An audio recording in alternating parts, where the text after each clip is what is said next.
आनुवंशिक रोग के बारे में अगर हम बात करें, जो कि बहुत इम्पोर्टेंट है और एग्ज़ाम के पॉइंट ऑफ व्यू से हम बात करें तो ये टॉपिक आजकल बहुत इम्पोर्टेंट हो गया है। आनुवंशिक रोग के बारे में अगर हम बात करें तो हमारे ह्यूमन बीइंग्स में डीएनए होते हैं और इन डीएनए में जो जीन्स होते हैं, वो जीन्स आपके ट्रेड या फीचर को डिफाइन करते हैं। हमारी बॉडी में 23 पेयर ऑफ क्रोमोसोम होते हैं। जो ये क्रोमोसोम होते हैं, इन्हीं क्रोमोसोम के अंदर आपके डीएनए या जीन्स होते हैं, जो कि आपके फीचर जो है एक जनरेशन से दूसरे जनरेशन में लेके जाते हैं या आपके फीचर को भी यही डिज़ाइन करते हैं। 23 पेयर का मतलब 46 क्रोमोसोम होता है।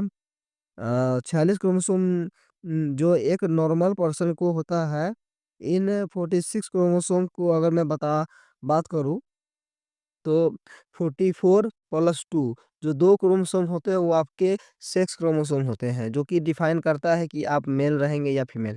अगर एक्स और एक्स है तो आप फीमेल रहेंगे और एक्स और वाई है तो आप मेल होंगे। यही यही 44 और एक्स क्रोमोसोम 44 और वाई क्रोमोसोम ये डिफाइन करता है कि आप मेल है या फीमेल। ये स्टार्टिंग के 44 क्रोमोसोम है, ये आपके अलग-अलग दूसरे फीचर को डिफाइन करता है। तो तो मैं कुछ वैसी अलग-अलग बीमारियों के बारे में डिस्कस करेंगे या मैं आपके बताऊँगा कि जिनमें कोई भी जीन कमी या क्रोमोसोम जो एक्स्ट्रा आ जाता है या कोई क्रोमोसोम मिसिंग होता है तो उसके कारण जो बीमारियाँ होती है, ये पर्सन को हो जाती है, हम उसके बारे में यहाँ पे डिस्कस करेंगे। तो आपका सबसे पहला है डाउन सिंड्रोम। डाउन सिंड्रोम के बारे में अगर हम बात करें तो यहाँ पे जो 21st आपका क्रोमोसोम होता है, हम लोग उसको बोलते हैं ट्राइसोमी 21। इसकी एक्स्ट्रा कॉपी बन जाती है इसकी एक्स्ट्रा कॉपी बन जाती है, तो 46 की जगह अब टोटल 47 क्रोमोसोम हो जाते हैं। इस एक्स्ट्रा कॉपी होने के कारण जो पर्सन होता है, उसका एबनॉर्मल बिहेवियर होने लगता है और उसको जो बीमारी होती है, वो मेंटल रिटार्डनेस हो जाती है। तो ये जो ट्राइसोमी 21 है, इसकी एक्स्ट्रा कॉपी बनने के कारण जो है, जो पर्सन है वो मेंटली रिटार्डेड हो जाता है। उसका जो फेस है, वो भी फ्लैट फेस रहता है और जो उसके हाथ है, उसके पैर है, उसमें भी थोड़ा-सा एबनॉर्मल शेप रह जाता है। साथ ही साथ हम बहुत ज़्यादा हाइट नहीं बढ़ती है, उसके बाल भी स्ट्रेट रहे रहते हैं, उसका हाइट थोड़ा छोटा रहता है। जो डाउन सिंड्रोम के पेशेंट रहते हैं या जो उनके कारण डाउन सिंड्रोम होता है, उनको बहुत सारे रिस्क होता है। उनको हार्ट अटैक आने का, साथ ही साथ कैटरेक्ट होने का, उनको डाइजेस्टिव प्रॉब्लम हो जाती है। ये सारी की सारी प्रॉब्लम जो है, उनको रिस्क रहता है। जो डाउन सिंड्रोम पर्सन हमेशा याद रखना ये जो 21st ट्राइसोमी क्रोमोसोम है, वो एक्स्ट्रा कॉपी बन जाती है। उनके कारण मेंटल रिटार्डनेस हो जाती है और साथ हार्ट का प्रॉब्लम हो सकता है। चलिए नेक्स्ट हम बात करें तो होता है ब्लीडर डिजीज़। तो इस ब्लीडर डिजीज़ को हम रॉयल डिजीज़ भी बोलते हैं। तो ये ब्लीडर डिजीज़ होता है क्या है?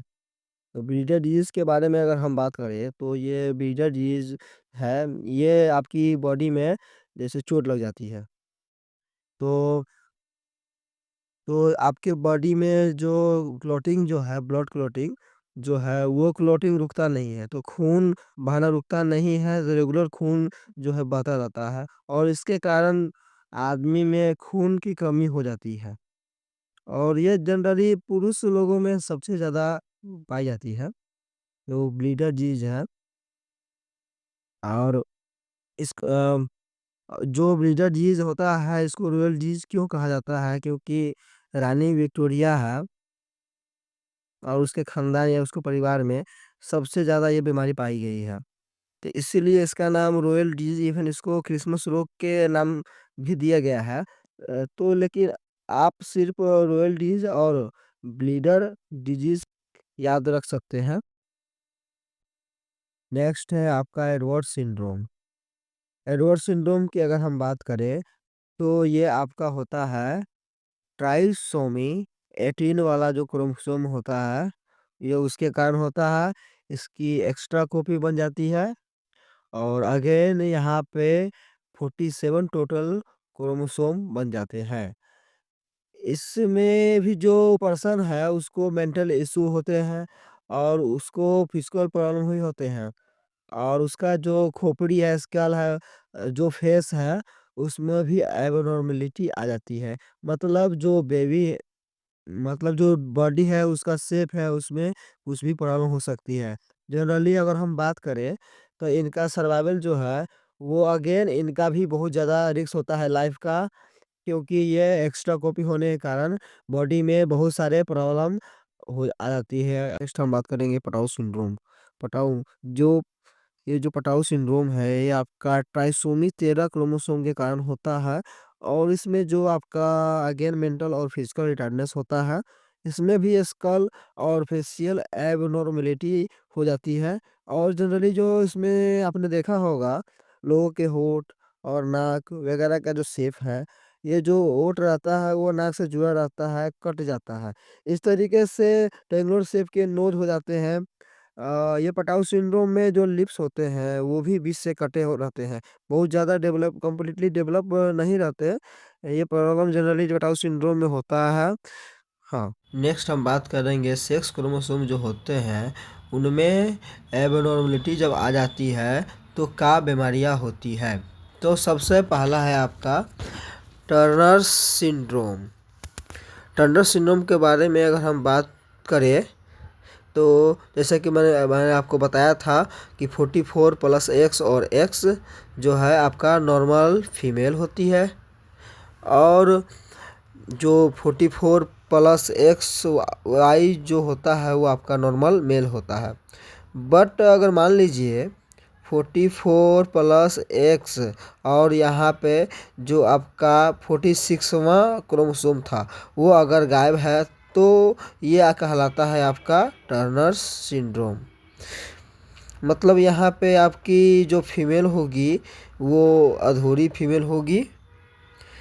जो फीमेल मतलब उसमें गर्ली कैरेक्टर जो कम होंगे और या अगर मैं बात करूँ कि उसको जो गर्ली सेक्सुअल कैरेक्टर है वो डेवलप ही नहीं हुए होंगे। तो अगर फीमेल जो है एक्स और एक्स क्रोमोसोम है उसमें से अगर एक एक्स क्रोमोसोम नहीं रहता, तो अगर फीमेल जो एक्स और एक्स क्रोमोसोम में से उसमें से अगर एक क्रोमोसोम नहीं रहता, टोटल 45 क्रोमोसोम रहता है, तो उसको हम बोलते हैं टर्नर सिंड्रोम।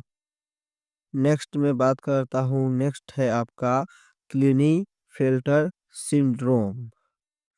तो क्लिनीफेल्टर सिंड्रोम के बारे में अगर हम बात करें तो यहाँ पे 44 प्लस एक्स वाई, लेकिन साथ ही में इसमें एक्स क्रोमोसोम भी जुड़ जाता है। मतलब यहाँ पे एक्स्ट्रा क्रोमोसोम आ जाता है। एक्स क्रोमोसोम मतलब इसका मतलब यहाँ पर ये आ जाता है कि ये एक आपका मेल होता है विथ फीमेल कैरेक्टर, क्योंकि उसके पास एक्स क्रोमोसोम जो है वो एक्स्ट्रा हो जाता है।